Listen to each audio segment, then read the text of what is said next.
से हूँ और ये जो वेराइटी इस कंपनी की जो वेराइटी है वो 80-85 गज की वेराइटी अपन ने दिया है। ये मध्य प्रदेश में पहली ऐसी वेराइटी है जो मात्र 80-85 दिन में खेत से बाहर होती है चुपाई के बाद, है ना। अभी तक अपन जो वेराइटी लगा रहे थे नासिक वेराइटी वो हो रही थी 80-85 दिन में खेत से बाहर, लेकिन आज अपन जो देसी मतलब देसी प्याज बोल सकते हैं अपन इसको, देसी प्याज में नासिक कलर रहेगा, 8 से 10 महीने तक स्टोर कैपेसिटी रहेगी इसकी, और ये वेराइटी आप 80 से 85 दिन में रोपाई के बाद में निकाल सकते हैं, है ना। अब अपन इसकी बात करते हैं शुरू से, तो अपन नर्सरी से चलते हैं। अगर अपने को किसी भी चीज़ की नर्सरी अगर डालना है, कोई सा भी सीड हुआ वो वेजिटेबल में सब चीज़ आ जाते हैं सब्जी भाजी में, तो वो जिसकी भी नर्सरी डालते हैं थोड़ी सी ढालू जमीन करें, उसकी ढालू जमीन टाइप में डालें ताकि उसमें पानी इकट्ठा ना होना चाहिए। क्या होता है बहुत सारी बार ये होता है कि अपन इधर से पानी देते हो नीचे की जायज में इकट्ठा हो जाता है, तो वो वहाँ जाके वो नर्सरी अपनी खराब हो जाती है और फिर बाकी ऊपर से ही रहता है। ये चीज़ उसकी पानी की निकासी होना चाहिए। जैसे अपन अगर क्यारा बना रहे हैं तो क्यारे की लास्ट में निकासी होना चाहिए, उसमें पानी बहता हुआ निकल जाना चाहिए, ठीक है। अपन नर्सरी में, और दूसरी बात प्याज की या किसी भी चीज़ की नर्सरी अगर डालना है, आपने बहुत सारी बार देखा होगा कि जो नर्सरी अपन डालते हैं उस नर्सरी में चोपने लायक नहीं होता है बहुत दिन तक। आप बोलते हो फिर जो वो लेट चोपना है, यार ये लेट हो रहा है, अभी हुआ ही नहीं, अभी तो तैयार है ना, वो तैयार होना वो नहीं होता है। क्या होता है अपन जब नर्सरी डालते हैं तो उसकी जो नर्सरी डालना है वो थोड़ी सीधी डालना है। 1 बीघे में 2 किलो सीड डालना है और 10 बाई 200 में डलता है। अब 2 विस्वा जमीन लगती है 1 बीघे का सीड तैयार करने में, 1 किलो में 1 विस्वा जमीन आना चाहिए, तो आपका नर्सरी बिल्कुल सही स्टार्ट रहेगी, उसमें बहुत सीधा रहेगा, वो जल्दी बन जाएगा पौधा। आप 40 से 45 दिन में आप वो पौधे को बना सकते हो, चौपाई लायक हो जाएगा वो। थोड़ा सा ये ध्यान देना, अगर संगन नर्सरी अगर डलती है तो वो नर्सरी बहुत दिन तक खड़ी रहती है, और जब अपन इसकी उम्र हो जाती है कि अपन 50 दिन हो गए, फिर अपन इसको आगे जाएंगे, कभी और नहीं हुआ 10 दिन और टाइम लगेगा, तो अपन उसका करते करते और नर्सरी में उम्र उसकी भर जाती है। फिर अपन अगर उसको लगाएंगे ना खेत में, तो उसमें जो प्याज की जो ये दूरी रहती है, ये जैसे प्याज है, इस प्याज की जो दूरी है, डंठल की जो दूरी रहेगी वो बढ़ जाएगी।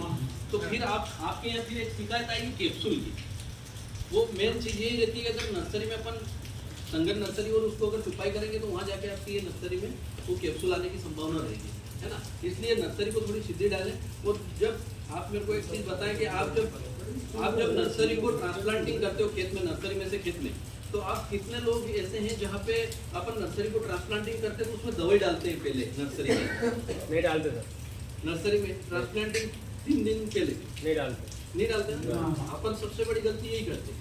अपन जो 60 दिन 50 दिन 45 दिन की जो नर्सरी होती है उसमें बहुत सारी बीमारियां रहती हैं, बराबर।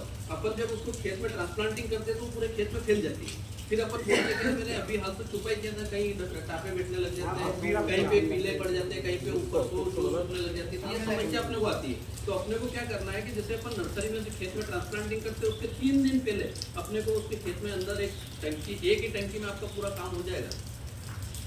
एक बीघे की नर्सरी में एक टंकी में काम हो जाएगा। उस टंकी में अपन सबसे बढ़िया इंसेक्टिसाइड, सबसे बढ़िया फंजीसाइड और सबसे बढ़िया कोई भी प्लांट ग्रोथ रेगुलेटर लेके उसमें डाल सकते हैं। तो उससे क्या होगा, जैसे आज अगर अपन यहाँ से कर रहे हैं इस नर्सरी के अंदर, तो वो सारी बीमारियाँ यहीं रह जाए। जब आप खेत में ट्रांसप्लांटिंग करोगे तो वो बीमारियाँ फिर अपने वहाँ पर तक नहीं आएंगी, बराबर। आयरन समझ मेरी बात है। उससे क्या रहेगा कि आपको 1 महीने तक टंकी तोड़ने की जरूरत नहीं है, मेरी गारंटी।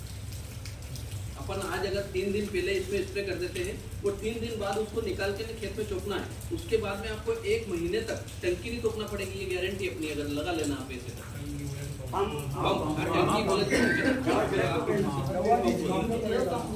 तो वो टंकी अपने को तोड़ने की जरूरत नहीं पड़ेगी वो खेत में। और आपका खेत भी आसपास जहाँ पे भी आपको ऐसे घेरे बैठना या पीले पड़ना ऐसी कोई शिकायत नहीं आएगी, क्योंकि अपन वो सारी बीमारी यहाँ की ही रह जाएगी। अगर अपन खेत में चुपते हैं तो वो पूरे खेत में हो जाएगी, है ना।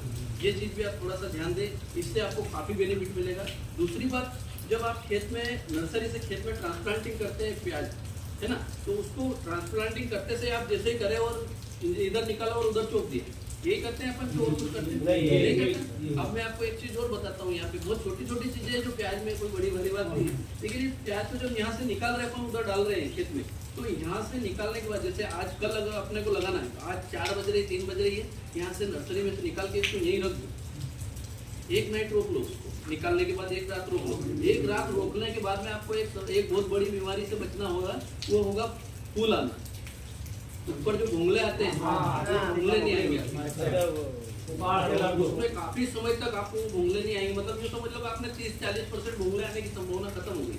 अब वो भी बताता हूँ कि जो आपने अगर यहाँ से डायरेक्ट वहाँ पे लगा लिया तो वो क्या रहेगा, जैसे ही वहाँ लगाया ना आपने पानी दिया तो वो ऐसा कैसे चालू हो जाएगा, उसकी मतलब कमर नहीं टूटती, उसकी कमर नहीं टूटती। अगर कमर टूटती है ना तब जाके वो फिर नहीं चलेगी, फिर उसमें आपको भूंगले आने की संभावना नहीं रहेगी।